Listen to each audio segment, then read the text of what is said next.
Bonjour, c'est Ursule encore. On est le 10 mars 2024. Alors, je viens sonner la trompette aujourd'hui encore et je viens proclamer le retour de notre Seigneur Jésus-Christ. Amen et alléluia, sont tous bénis, sont remplis de sa joie. Amen. Alors, tu as besoin de le faire toi-même. Amen, tu as besoin de le faire toi-même. Alors, cette vidéo, elle fait suite à la vidéo que j'ai apportée hier sur le salut que Dieu nous a tous accordé. Et j'ai donné l'exemple de Judas Iscariote. Amen. Quand on lit les Écritures et puis aussi si on a grandi dans l'Église, on a grandi avec la compréhension que Judas Iscariote était perdu, qu'il n'a pas pu se rendre à la maison du Père. Alors avec l'exemple, avec l'étude d'hier, amen, on a plusieurs passages de la Bible qui nous montrent que Judas est bel et bien dans la présence du Père. Et ce qui a été perdu, c'est le fait que Satan ayant pris possession de son corps, Judas n'a pas pu continuer ce qu'il devait faire sur la terre. Amen, sa vie a été écourtée. Jésus-Christ, sa vie a été écourtée, mais il a continué son œuvre, n'est-ce pas? Il est souvent revenu et il fallait qu'il passe par là pour pouvoir accorder le salut à l'humanité, n'est-ce pas? Et c'est effectivement parce qu'il a pu mourir et ressusciter que toi et moi, nous sommes là aujourd'hui, capables de croire au salut, attendant cette espérance-là, n'est-ce pas? Et puis la rédemption. Amen. C'est à cause de ce que Jésus-Christ a fait. Et c'est toujours à cause de ce qu'il a fait que Judas aussi, amen, a été sauvé. Amen. Et il aura continué, n'est-ce pas, son travail, sa transformation de l'autre côté, pas sur la terre. Alors que les autres disciples, ils ont continué, n'est-ce pas, jusqu'à un âge très, très avancé. Et ceux qui devaient mourir comme martyrs sont morts comme martyrs. Mais Judas est mort parce que il s'est retrouvé à faire les mauvais choix. Et chemin faisant, l'ennemi a pris possession de son corps. Il n'a pas pu continuer l'œuvre que Dieu avait planifiée pour lui. Amen. Mais Judas, en tout cas, je vous encourage à écouter la vidéo d'hier et vous allez voir tout ce que le Seigneur a pour nous, n'est-ce pas? Parce qu'il est très important de sortir de tout mensonge, de toute fausseté et de marcher dans la vérité. C'est comme ça que la lumière va nous visiter et qu'on sera vraiment complètement dans la lumière et possédant, n'est-ce pas, ce que le Seigneur a pour nous. Aujourd'hui, je viens continuer, n'est-ce pas, avec la même pensée, la pensée selon laquelle tu as besoin de le faire toi-même. Amen. Alors, on va commencer par le passage que Jésus-Christ a dit aux disciples alors que il parlait, il leur parlait, il était en train de les enseigner, je ne sais plus où ça avait commencé, mais je sais seulement qu'à un moment donné, il a donné l'enseignement sur Judas. J'imagine qu'ils étaient tous ensemble et c'est dit, Jésus-Christ était en train de parler dans Jean 6 et les gens ont dit que Jésus-Christ était possédé par un démon parce que Jésus-Christ a dit, c'est l'esprit qui vivifie. La chair ne sert de rien et celui qui mange mon corps et boit mon sang aura la vie éternelle. Et il a dit, c'est pourquoi je vous dis que nul ne peut venir à moi si cela ne lui a pas été donné par le Père. Nul ne peut venir à moi. C'est ça que Jésus-Christ dit. Parce que il y a beaucoup de gens qui le suivaient parce que son enseignement était un enseignement révolutionnaire. Il voyait les miracles et il voyait les guérisons, il voyait tout ce qu'il voyait. Il parlait avec autorité et ils étaient émerveillés. Ils le suivaient jusqu'à ce que Jésus-Christ a dit de manger sa chair et de boire son sang.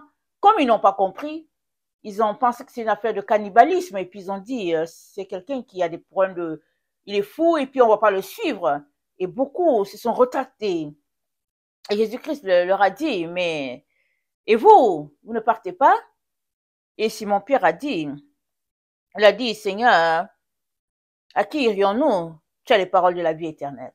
Amen. Donc, beaucoup qui suivent Jésus-Christ se sont retractés.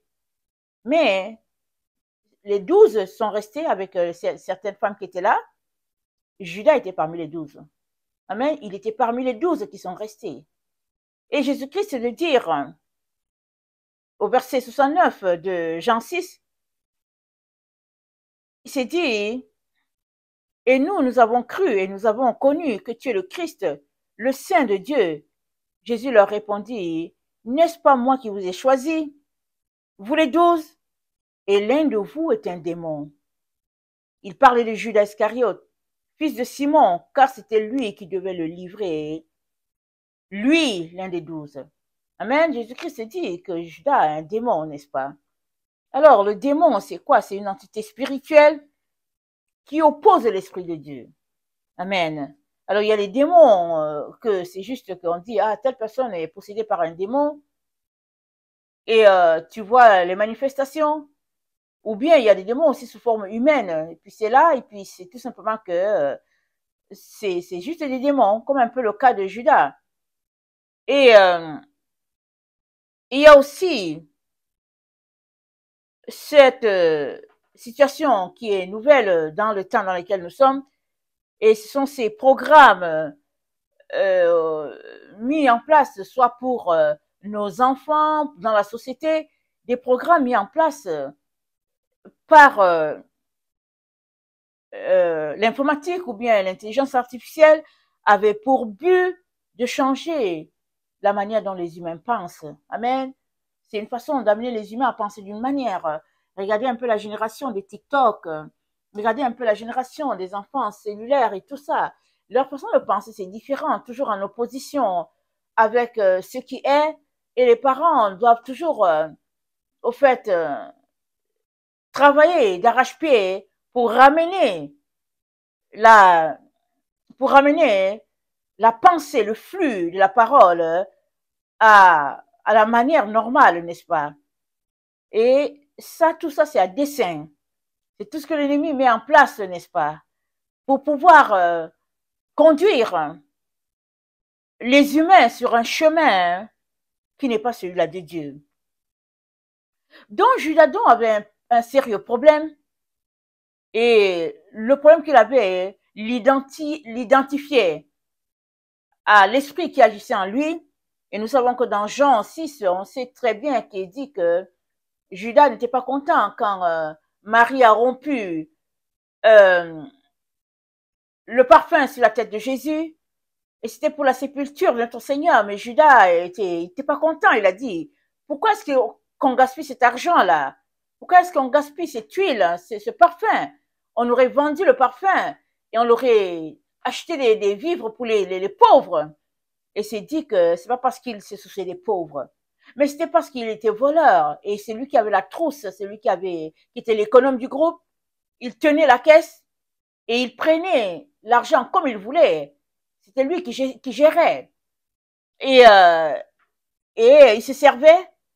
Donc, le fait de se servir, c'est sans la permission de qui que ce soit, alors que c'est pas pour toi, c'est pour le groupe, c'est voler. Et donc, voilà ce démon-là, cet esprit là-bas, cet esprit de vol, ça peut tellement s'imprégner en une personne que la personne représente l'esprit. Et je pense que dans le cas de Judas, c'était ça. C'était ça. Et on voit comment le démon l'a poussé jusqu'à aller donner la tête de son Seigneur parce que il voulait de l'argent. Il trouvait que ça avait été gaspillé, n'est-ce pas, cette huile-là. Il était mécontent. C'est à partir de là que il est parti récupérer cette partie d'argent-là qui peut-être lui aurait servi. Et puis, on a vu la bénédiction de Dieu, comment notre Seigneur étant Dieu, il a vu bien avant ce qui allait arriver. Et pour aider Judas, il a dit à Judas, ce que tu veux faire, fais-le promptement. Parce que le Seigneur aurait pu laisser la chose, faire comme s'il ne le voit pas, et puis attendre que Judas décide avec les sacrificateurs du moment et tout. Mais Jésus-Christ a vu ce que Judas a fait et ce n'était pas à Jésus de régler le problème de vol de Judas. Déjà, il lui avait donné d'être l'économe. Judas était le gérant de la caisse du groupe. Alors, raison suffisante pour qu'il sorte de là, pour qu'il dise que tiens, c'est notre argent à tous, je n'ai pas le droit de me servir là-dedans. Mais il se servait et il n'avait pas réglé son problème. Il a donc continué comme ça jusqu'à ce que la situation où il fallait livrer quelqu'un est venue et il n'a pas hésité parce que son cœur était toujours porté vers le gain, vers l'argent. Alors, Jésus-Christ, dans son grand amour, n'est-ce pas, parce qu'il est venu pour délivrer les captifs, il est venu pour sauver les malades. Judas étant l'un, amen, Jésus-Christ a prié pour lui. Et il y a eu des situations où Jésus-Christ a délivré des personnes. Il a chassé le démon est parti. Il y a d'autres situations où, dans cette affaire d'être possédé, c'est souvent que tu veux la chose. Et à partir du moment où tu veux la chose, il n'y a pas quelqu'un qui peut te délivrer. Même Dieu doit attendre que tu décides que tu en as assez. Et c'est ça que Jésus-Christ a fait. Jésus-Christ était tout le temps avec Judas et il a vu l'occasion propice qui s'est présentée. Il a dit à Judas, fais-le promptement parce que il savait que Judas allait prendre sa conscience. Il y aurait prise de conscience à quelque part, à un moment donné, pour que Judas réalise que c'est pas correct ce que je suis en train de faire. Et c'est là que Jésus-Christ voulait en venir pour que Judas soit délivré. Et Judas est arrivé effectivement à cette position-là. Il est retourné voir les sacrificateurs. Il leur a dit, prenez votre argent, j'ai péché. J'ai péché, j'ai livré un innocent, prenez votre argent. Et puis, ils ont dit, ça te regarde. Judas est retourné demander pardon. Ils ont dit, ça te regarde. Donc, dans la détresse, il est parti sans lever la vie. Mais le point important, qu'il est important pour chacun d'entre nous, c'est ce point où tu arrives à une prise de conscience de ton état et tu demandes pardon. Jusqu'à ce que Judas soit arrivé là, il continue de se servir dans la caisse. Il continue de poser des actions qui ont offensé le groupe. Mais les gens dans l'amour ne disaient rien. Jusqu'à ce que, maintenant, il a vendu son Seigneur, il a su par le procès que Jésus-Christ était condamné à la mort à la croix. Là, sa conscience, peut-être endormie par la soif du gain, sa conscience s'est réveillée pour qu'il réalise que, tiens, j'ai mal fait. J'ai mal fait, j'ai condamné injuste. Et à partir du moment où il a demandé pardon, Dieu lui a pardonné. Amen, Dieu lui a pardonné. Parce que notre Dieu, c'est un Dieu de compassion, c'est un Dieu d'amour. Le Père de gloire, c'est ce qu'il est. Amen. Et la partie heureuse, c'est le fait qu'il a pris conscience de son état, il a demandé pardon, il a refusé l'argent. Amen, il a refusé l'argent. Alors qu'il était accro à l'argent, il a refusé. Et la partie la plus triste, c'est qu'il n'a pas pu continuer son évolution sur la terre. Parce que dans la détresse, il allait s'enlever la vie. Alors, fais-le toi-même, ou bien tu as besoin de le faire toi-même. C'est cette situation où on arrive dans un cul-de-sac, où on est face à notre péché ou bien à notre faiblesse. Souvent, on veut que quelqu'un fasse ça pour nous. Alors, dans le cas de Judas et de Jésus, on peut dire, c'était à son Seigneur peut-être de l'aider, mais Jésus-Christ l'a aidé. Jésus-Christ ne pouvait pas faire ce que Judas était appelé à faire. C'est Judas qui allait s'associer, s'accorder avec les assassins pour leur dire, je vais vous livrer mon Seigneur. Et encore, c'est Judas qui devait régler son problème de vol. Ça, Jésus-Christ ne peut pas le faire. Amen. Et l'occasion dont s'est présenté et notre Seigneur, notre roi, pour l'aider à dire, Fais promptement ce que tu veux faire. Et sous cet ordre, Judas est parti rapidement, n'est-ce pas? Pour contacter les gens, prendre son argent et tout et tout. Mais Jésus-Christ voulait que Judas arrive à ce point, ce carrefour, qui est la prise de conscience de sa situation telle qu'elle est, pour qu'il réalise que, tiens, c'est pas correct ce que je fais. Et cette prise de conscience-là, c'est la lumière à laquelle nous devons tous connecter face à nos différentes difficultés, face à nos différents problèmes, pour que Dieu puisse intervenir et nous libérer. Amen. Alors, la prise de conscience, n'est-ce pas, de notre état, voilà l'élément important qui nous permet d'avancer suite à ce que Dieu a pour nous. Amen. On a cette connaissance-là, n'est-ce pas, que Jésus-Christ est mort pour nous.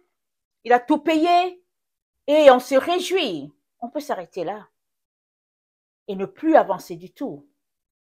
Mais on peut aussi dire, alléluia, amen, il s'est sacrifié pour moi. J'aimerais continuer à l'honorer, à le servir parce que ce qu'il a fait, c'est trop grand. Je vais exprimer ma gratitude en me comportant ainsi.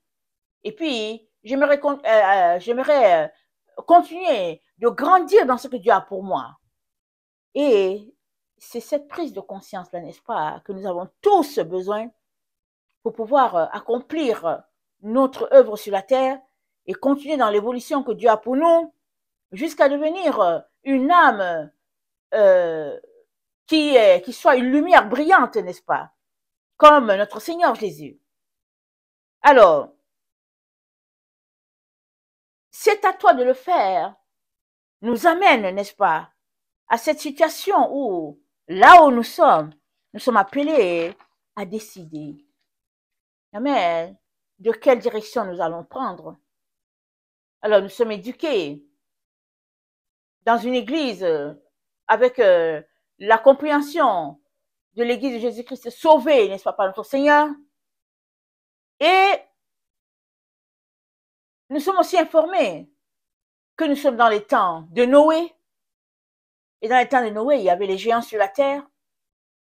Et ces géants, ceux qui faisaient la loi, ils dirigeaient tout et le peuple subissait. Mais Noé est celui qui a réussi à se bâtir une arche et puis à sauver toutes ces personnes qu'il a pu sauver. Nous sommes dans la même situation. Et pour qu'on ne se laisse pas emporter par les séductions de ce monde, le Seigneur vient nous encourager, n'est-ce pas, à ce que nous puissions décider de sortir de nos liens et puis marcher dans ce qui est vérité, loin des valeurs de ce monde.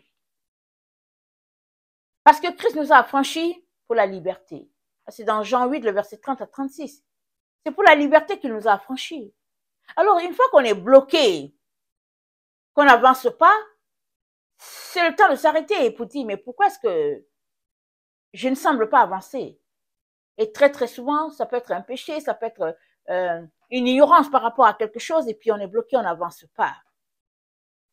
Et la seule manière, n'est-ce pas, de pouvoir quitter l'endroit où nous sommes et d'accomplir ce que Dieu a pour nous, c'est de décider de changer de voie.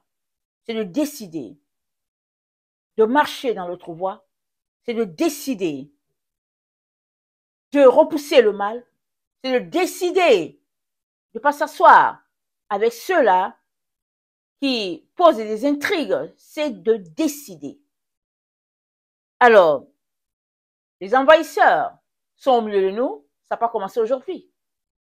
C'est tout simplement qu'on est dans le temps où ils s'apprêtent à prendre le contrôle de tout, même de l'enfant de Dieu.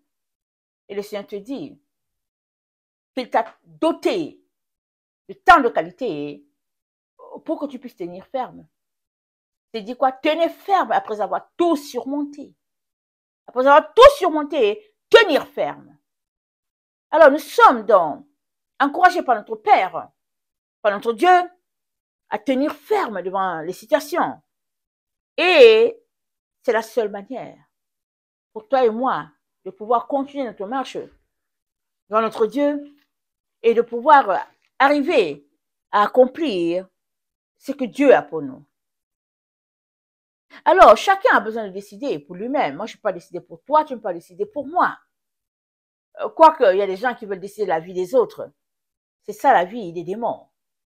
Les démons, c'est de forcer la personne en qui ils sont à aller dans une direction.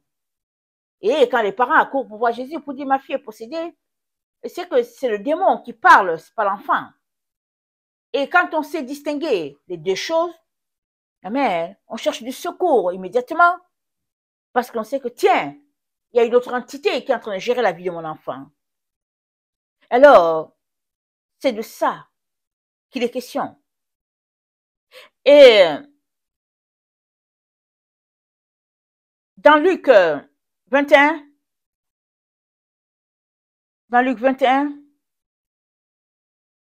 au verset 34, c'est dit, prenez garde à vous-même, de crainte que vos cœurs ne s'appesantissent par les excès du manger et du boire, et par les soucis de la vie, et que ce jour ne vienne à vous à l'improviste, car il viendra comme un jour, comme un filet sur tous les habitants de la terre.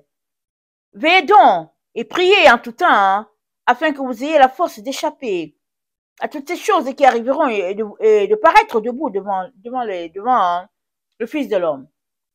Priez en tout temps, afin que vous puissiez être debout. Et il s'est dit de veiller. Veiller ici, c'est décider de sortir de l'ignorance. C'est décider de chercher pour comprendre. C'est de comporter de manière à enquiquiner le Père pour savoir où est la vérité. C'est de sortir de l'ignorance pour pouvoir arriver à la lumière. C'est ça à décider. Amen. Décider de changer les choses. Et parce que il y a toutes sortes de choses qui se passent sur la terre. Toutes sortes de choses.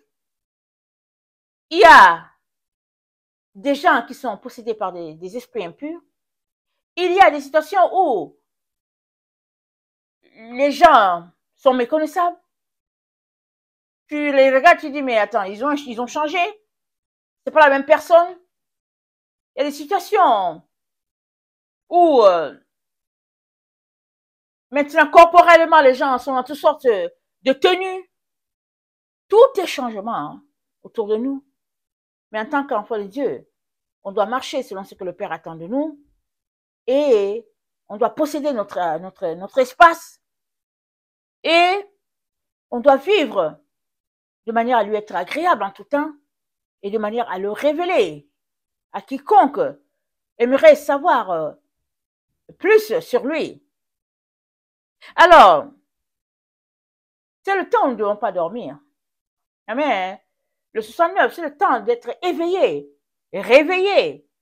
C'est le temps de poser des actions qui vont nous donner de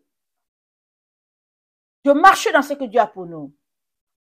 Et c'est ça que Jésus-Christ a voulu pour chacun de ses disciples. Et Judas a été volé. Hein? On voit, il a été volé. Il volait, il a été volé. Sa vie a été volée. Mais on bénit le Seigneur du fait qu'il est venu racheter l'humanité. Et le rachat était aussi pour Judas. Et le rachat aussi pour toi. Seulement ce que tu attends que l'autre fasse pour toi, c'est toi qui dois le faire pour pouvoir apporter les changements nécessaires et te retrouver à marcher sur le merveilleux plan de Dieu. C'est toi qui dois le faire. Tu dois t'éduquer, éduquer tes enfants, éduquer ceux-là qui sont autour de toi à marcher d'une manière comme dans les anciens jours, comme dans la loi de Dieu, afin de ne pas nous assimiler, nous mélanger Alors, tout est décision, tout est volonté. Je viens donc nous encourager à ne pas refuser de faire ce que nous sommes appelés à faire. Je nous encourage. Ne refusons pas. Malgré les difficultés qui sont rattachées à cela, ne refusons pas. Courons de manière à remporter le prix. Courons de manière à faire de Dieu notre priorité. Courons, n'est-ce pas, afin que notre homme intérieur soit bâti, solide, pour affronter toutes sortes de pressions et représenter la face du Père. Amen. C'est important que tu représentes la face du Père. Que quand les gens te voient, ils voient le Père. Quand les gens te voient, ils voient Jésus. Ça, c'est important. Et ça, c'est une décision qui viendra de toi et de toi seul. Le Seigneur va te donner tous les éléments nécessaires pour que tu puisses te nourrir, pour que tu puisses te rafraîchir. Et maintenant, il te viendra de décider du moment et d'agir en fonction afin que le résultat soit. Amen. Que le Seigneur bénisse sa parole. Maranatha, Jésus revient. Amen et alléluia. Sont tous bénis. Amen et amen.